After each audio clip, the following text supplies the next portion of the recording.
से कुछ देर पहले एक वफद जो है वो इमरान खान साहब से मिला है, जिसकी क़यादत इम्तियाज़ आलम साहब कर रहे थे, जो आपको मालूम है कि हमारे एक बड़े जय्यद सहाफ़ी हैं। उसमें human rights commission of Pakistan के सरबराह। हम बैठने को तैयार हैं, बैठने में हमें कोई प्रॉब्लम नहीं है। हम अमन के लोग हैं और हम अवाम को इक़्तिदार चाहते हैं। अवाम इक़्तिदार का फैसला करे, ये बुनियादी असूल है जिस पे हम चलना चाहिए। वासिफ, आपको हुकूमत की इस वक्त नीयत लग रही है मुज़ाकरात की, क्योंकि आप लोगों के साथ जो हो रहा है वो तो नहीं लग बात हमने इम्तियाज़ आलम साहब के सामने और पूरा जो ग्रुप है उसके सामने रखी है, तो अब तो हमने ये देखते हैं कि ये क्या।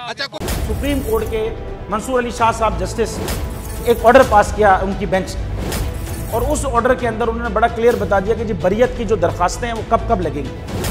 उसमें से एक वजह उन्होंने बताई कि जी जब कोई क्राइम ही ना हुआ हो तो बरी कर दें, ताकि अदालतों पे बोझ ना रहे, वो केसेस चलते ना रहे। सुप्रीम कोर्ट ये मिसालें कब बनाएगा ऐसे लोगों के खिलाफ जो इस तरह की एफआईआर काट रहे हैं, वैसे ऑफिसर्स, और ऐसे लोग जो इस तरह के केसेस को जजेस चला रहे हैं।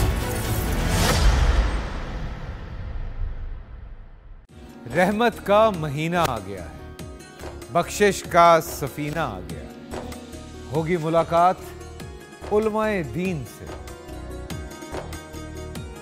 जो देंगे इत्तेहाद बैनुल मसालिकीन का दर्स, जिक्र होगा अंबिया कराम, रमजान की स्पेशल ट्रांसमिशन रमजान में।